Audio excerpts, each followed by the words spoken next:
Kita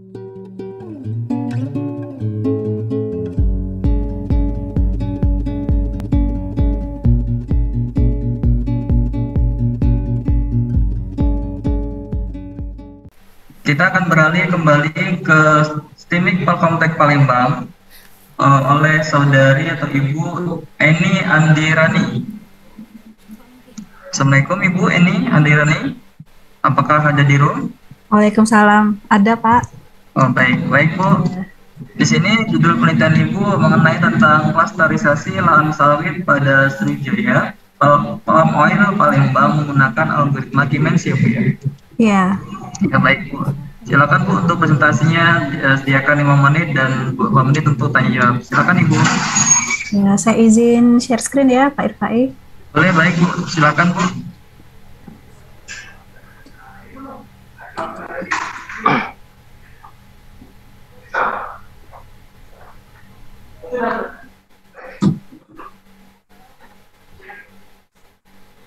Baik, Assalamualaikum warahmatullahi wabarakatuh.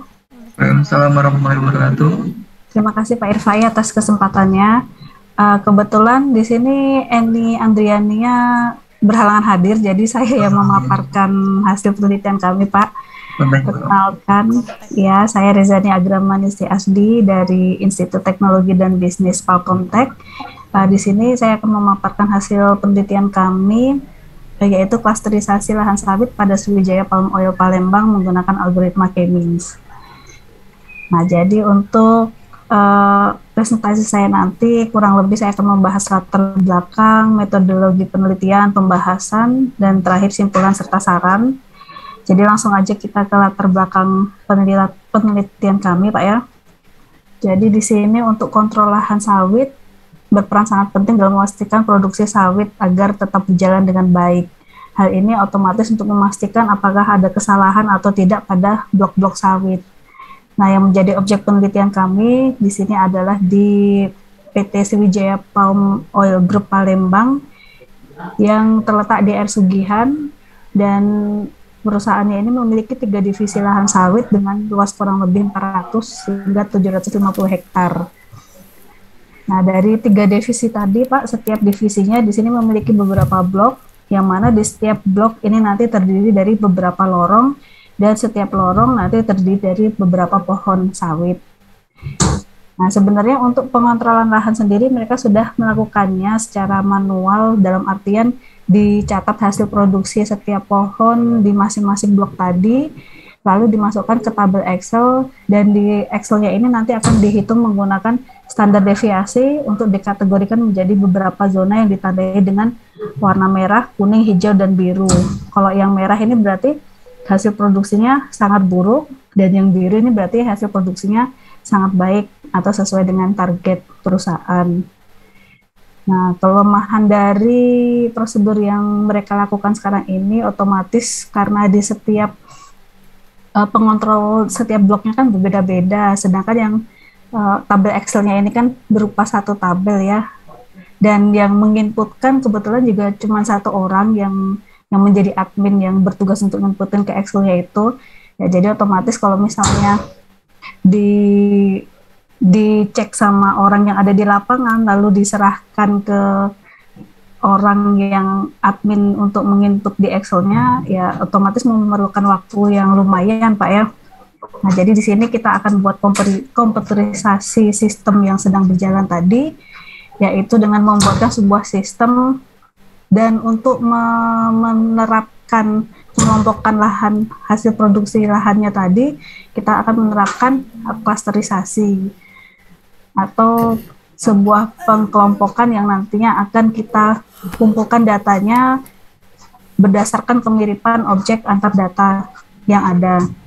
Nah, untuk algoritma klasterisasinya sendiri bisa ada banyak sebenarnya yang bisa digunakan. Cuma di sini kami menggunakan algoritma Siemens ya, karena memang banyak referensi yang memang menyatakan kalau algoritma Siemens ini memang tepat digunakan untuk mengelompokkan data. Ya. Jadi untuk metodologi penelitiannya, untuk pengembangan sistemnya kami menggunakan metode prototype yang kurang lebih kami lakukan analisis kebutuhan terlebih dahulu. Lalu di sini kami kami insert sedikit tahapan untuk data miningnya, yaitu melakukan data selection dan preprocessing data, lalu kami melakukan perancangan atau desain prototipenya, terus melakukan evaluasi dan perbaikan, dan terakhir kami lakukan implementasi. Dan untuk metodologi penelitiannya, ini algoritma K-means-nya yang mana sebenarnya tadi sama seperti punya Mbak Dwina kalau nggak salah ya. Jadi yang pertama-tama dilakukan normalisasi data terlebih dahulu, terus ditentukan jumlah cluster sebagai nilai centroidnya, lalu menghitung jarak setiap data terhadap masing-masing centroid menggunakan Euclidean, terus mengelompokkan setiap data berdasarkan kedekatannya dengan jarak terdekat, lalu memperbarui nilai centroid yang diperoleh dari rata-rata cluster yang bersangkutan. Nah, terus yang terakhir ini antara langkah 3, 4, 5 ini akan diulangi terus menerus sampai tidak ada perubahan nilai centroid atau nilai titik pusatnya. Nah, ini yang kami lakukan di tahapan awal. Jadi di sini kami mengambil data yang ada, dan kira-kira data yang diperlukan di sini adalah data janjang dan data berat. Janjang ini berarti banyak ininya ya, banyak janjangnya, terus berat ini merupakan hasil produksi di setiap pohonnya. Nah, lalu berikutnya dilakukan normalisasi data. Ini kaitannya dengan titik centroid nanti yang akan kita buat. Jadi karena nanti untuk titik centroidnya berkisar antara 0 sampai 1, berarti hasil normalisasi data ini nanti ya kurang lebih kita set supaya nilainya antara 0 sampai 1.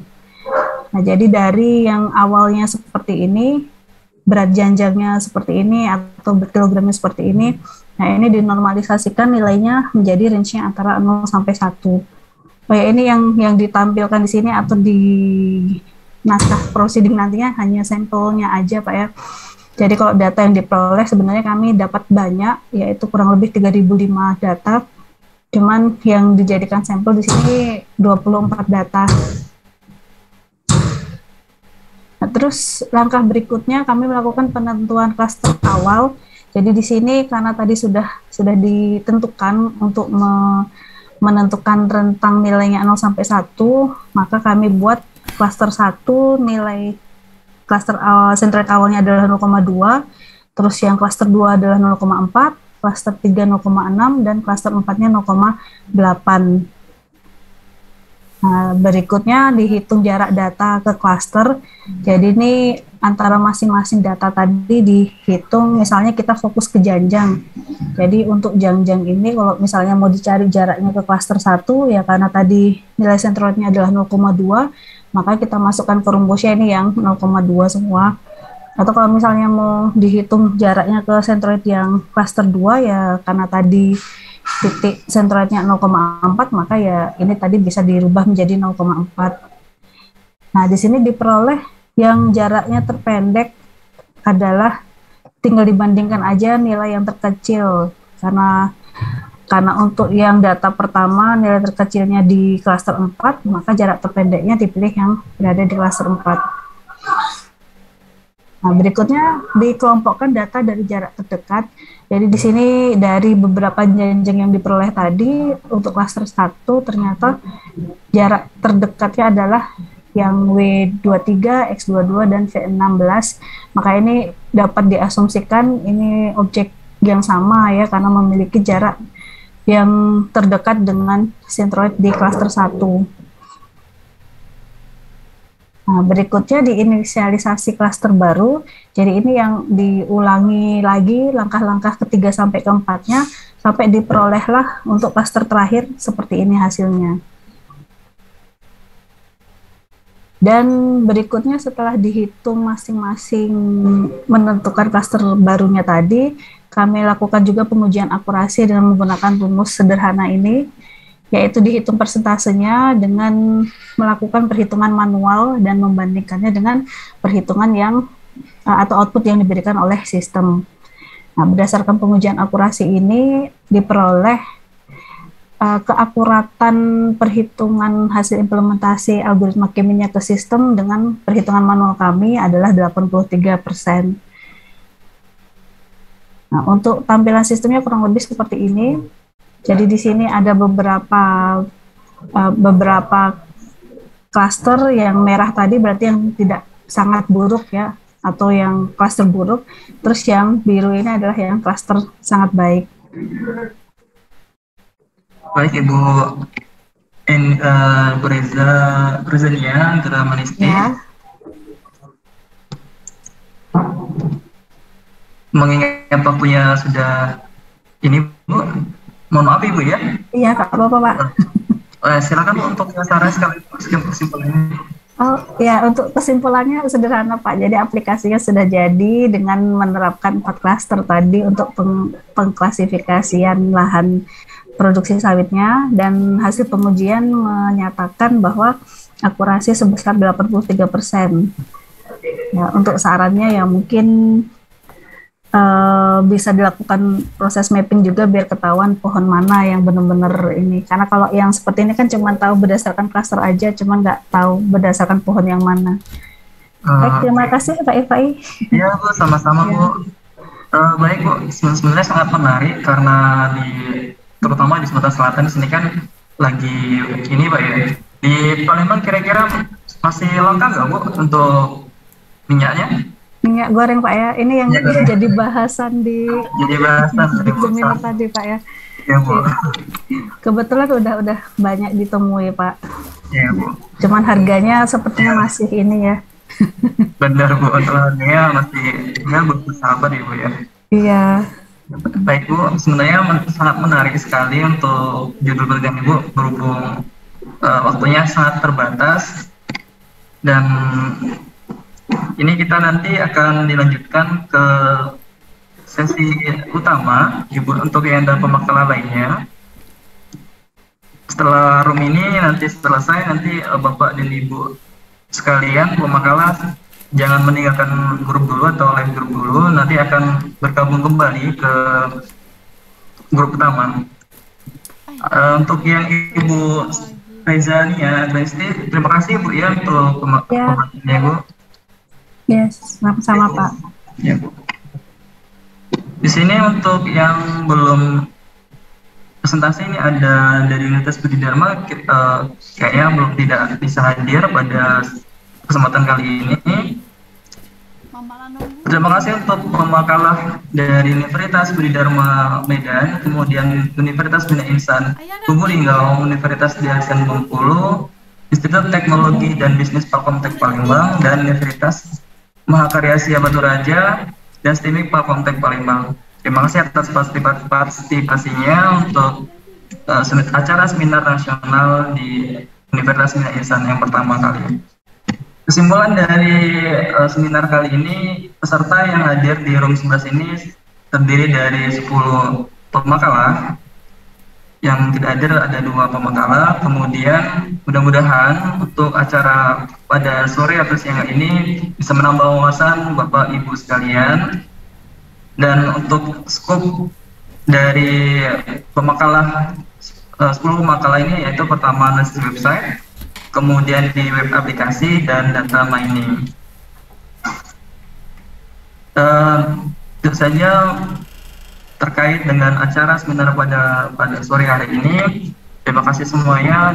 Saya sebagai moderator dari Universitas Bina Insan dan mewakili panitia Universitas Bina Insan, apabila ada kata-kata yang kurang berkenan, mohon maaf dan mohon ampun. Saya Iri, wassalamualaikum warahmatullahi wabarakatuh. Waalaikumsalam. Ibu dapat nanti akan kembali lagi ke room utama ya Bapak Ibu. Untuk acara penutupan di acara jam 3. Pak. Gimana Pak? Dokter hadir di room. Ya nanti ada di room utama Pak. Akan ada di room utama Pak. Oke. Ada di room utama. Dan untuk nanti di room utama akan disampaikan mengenai best paper, 3 best paper kalau nggak salah. Nanti di acara penutupan, dan best presenter di room 11 ini Pak. Nanti akan disampaikan.